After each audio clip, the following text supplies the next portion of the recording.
Welcome back to Real Talk with Brian and Dan on 1150 AM KKNW. I'm Brian. And I'm Dan.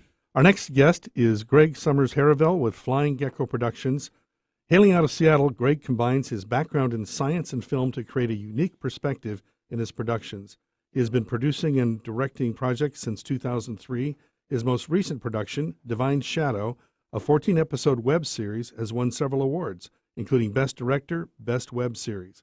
Greg recently joined the Japanese Memorial Pilgrimages in 2018 and has been to several pilgrimages to 8 of the 10 WRA incarceration sites in the past 2 years. He feels truly inspired by the experiences and stories that have been shared and fortunate to be part of filming such an important project.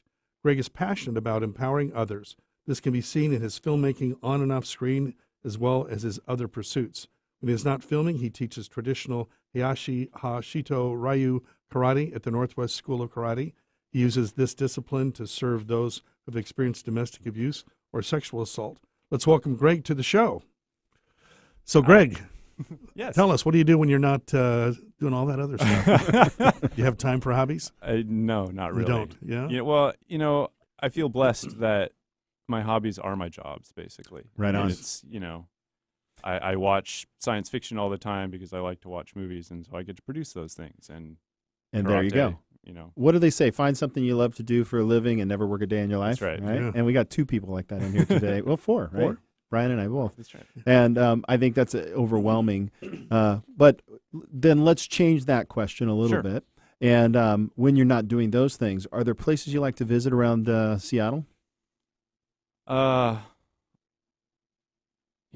I generally, when I'm going out, I like to just go to a nice restaurant, and I like to experiment when I have the opportunity, especially sushi, because honestly, I feel that Seattle sushi sometimes is wanting, so I'm always on the on the hunt. So where's your fave? On What's your top of your list now? there isn't one right now. That's the problem. Oh. Yeah. Well, so there's that a was challenge. weird. There's a throwdown, Seattle. Yeah, there you go. There you go. Sushi. We usually go up to Vancouver. Sushi in Issaquah? I have not been there. It's a little strip mall, mom and pop place. Real wasabi, the real deal. Oh. It's the only place I found that doesn't serve fake wasabi. Sushi with a Z? Sushi, but with a Z. Okay, I'm going to have to try that. Yeah, give it a shot. Yeah. We're always trying to find something that we can really... Brought to you by Z Sushi. That was not planned. That was not. I just love the real deal wasabi instead of the fake stuff. Oh, totally. Yeah. Anyway. All right. So also, because this is a real estate related show, we like to ask our guests about the home they grew up in. It's a fond memory. We got the holidays coming around the corner. Got any fond memories you can share with us? Fond memories. So I grew up in Spokane Valley.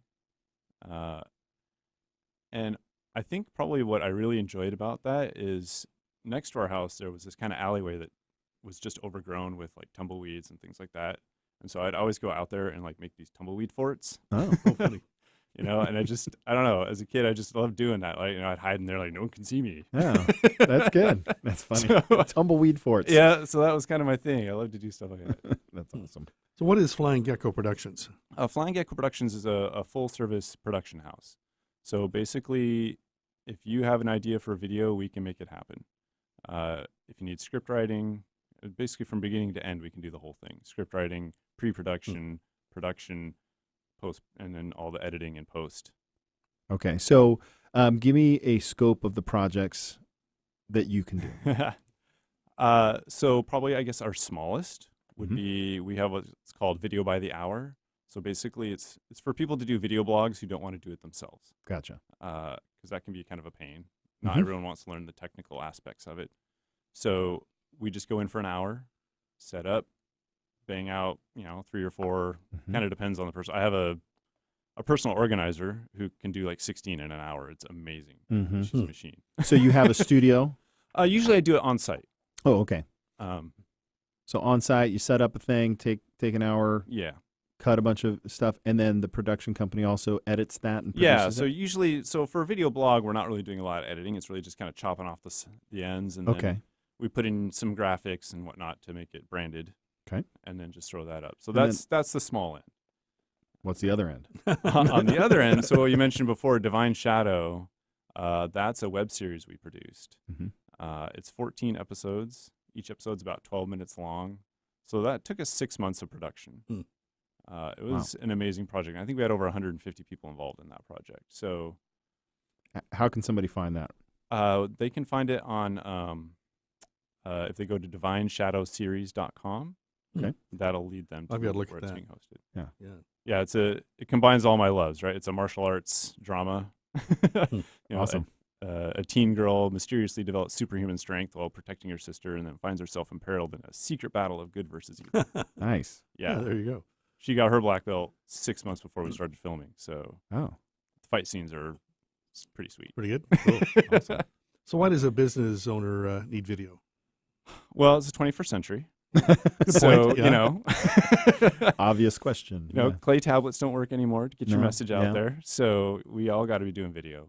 I'm fortunate that's what I do. I can Mhm. just slap a bunch of videos on my site that I've done, and I'm good to go. But everyone needs to put something up. What is the most common?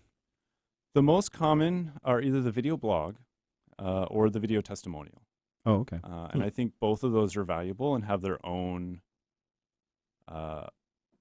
piece of importance, right? The testimonial tells people what it's like, what the experience is to, say, work with Dan, right? This is Mhm. what it's like to work with Dan through the eyes of people who worked with you. So you don't have to sit there and go, I'm awesome, right? Right. Yeah, good I point. mean, I there, do huh? that, but yeah, I'm awesome. Yeah. But, you have other people saying, that you're awesome and why. Mm-hmm. So they tell the why. The video blogs, on the other hand, that gives you a chance not only to share your expertise, but to share your personality. Mm-hmm. Because with the advent of social media and all that coming out, it's no longer this, here's my professional face and here's my personal face. They've Mhm. kind of merged. Interesting. And Well, so, people do business with people that they know and like. right. right, Know, like, and and trust, and this builds Know, up. like, and trust. Thank you. Yeah, and I think that when you look at a video profile, the technology where we've come to, at one point it was like it's got to be high production, it's got to look professional. Now I think it's got to look authentic. Like real. Right. Authentic. Yeah. Yeah. Right. So, what are 3 tips for individuals that are thinking of getting started with video for their business? So 3 tips, and usually I think of this in terms of doing your own, like doing a video blog or whatnot. So the first thing is people think they can wing it, and many people can, because you're talking about what you know. Yeah. You're like, I can just totally wing this.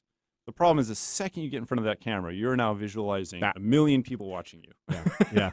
And your message is gone, right? So it's always good to start with a script. It doesn't have to be complicated, something simple. Video blogs don't need to be more than like a minute or 2. Right. And then start with the script and practice. Practice. You guys mentioned at the beginning of the show, smile when you talk, right? Right. If you practice, then you can start to do these Right. things, like put in the smile, put in the happy face. Think about talking to that one person that you're always excited to talk to, right? Yeah. When you're presenting. And that way that'll come in when you're recording your blog. Yeah. So I always recommend to businesses, individuals that are in business like this that want to do that, is to find a Toastmasters group. That's a public speaking. It's an international organization. It's going to give you screen time or stage time.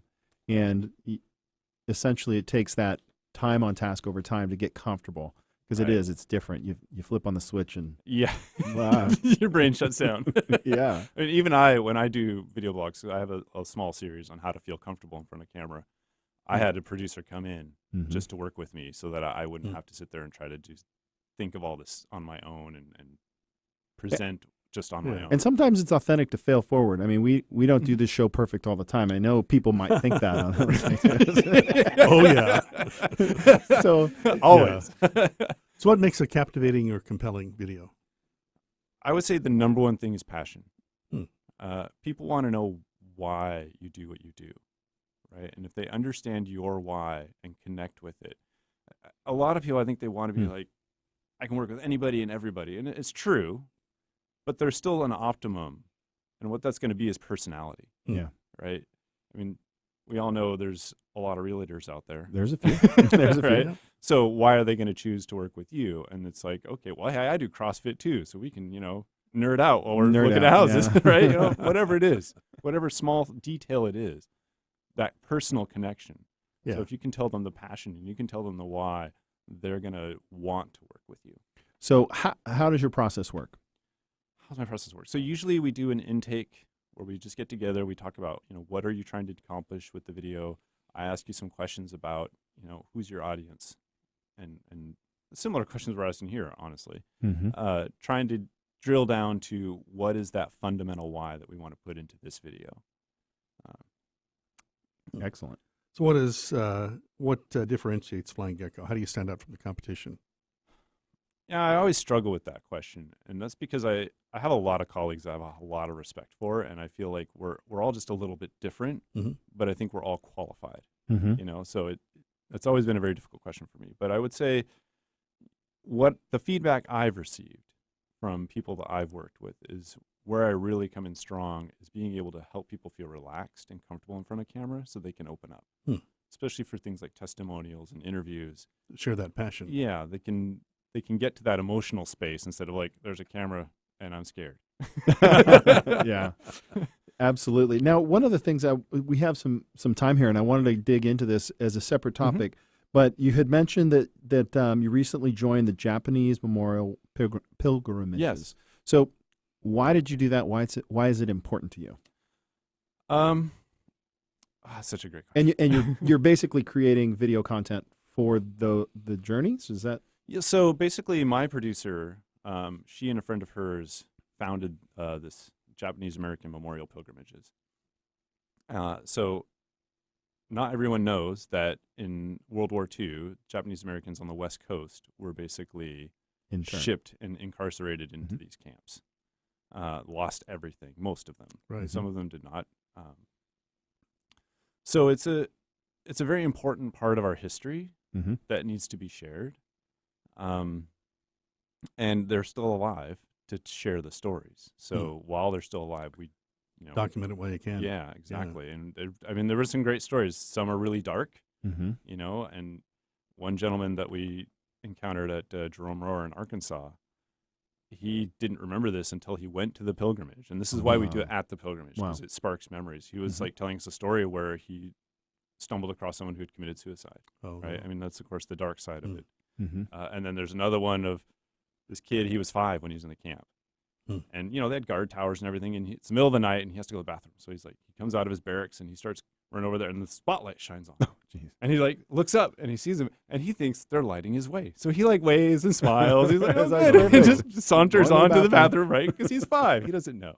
Yeah. So, I think it's important to catch the whole story because, there's dark parts of it, there's positive parts of it, and the people there, I mean, even now, the majority of them, at least the ones we meet on the pilgrimage, tend to be very, very optimistic and grateful for everything they have. It didn't break them. Wow. And their family, especially their grandchildren, are now in this curious state of what happened? Why did this happen? How do we make sure this doesn't happen again? And it's amazing when you get the grandparents and the grandkids. You can't say no to your grandkids, right? So they start telling all the stories in front of them. Right. I recently heard that the Puyallup Fairgrounds were a staging point. Yes, that was an assembly area. Yeah. Wow. Interesting. So it's here. It was a big thing. Bainbridge was the first place where they got shipped. Now, isn't there a museum in Seattle, the Psy, that has artifacts and tells a lot of the story? I believe so. Yeah. I think there is. Yeah. Interesting. So, lastly, yes. Divine Shadows. You're working on season 2, is that right? Yes, we're writing season 2. We're looking for funding. It's been an amazing journey doing that show. Just the cast are super amazing to work with. I mean, we put season 1 together on a wing and a prayer. I basically told everyone, no, we're not doing a pilot. We're doing a whole series. We have no money. So, here's your gas money. Thank you so much for helping us out. And everyone just, they stepped up, and it's, we've got a great director of photography who was like, yeah, let's do this, and some beautiful shots. And like I said, the fight scenes they're just a lot of fun to watch. Cool. Ray, she's just brilliant. She was 17, I think, when we cast her, and just got her black belt 6 months before we started shooting. So she's nice. in it. So tell our listeners how they can reach you. You can reach me phone 206-412-4363 or through my website, www.flyinggecko.com. And that's Flying Gecko with one G in the middle. Got it. Thanks so much for coming on the show today. Thank you. Thank you for having me.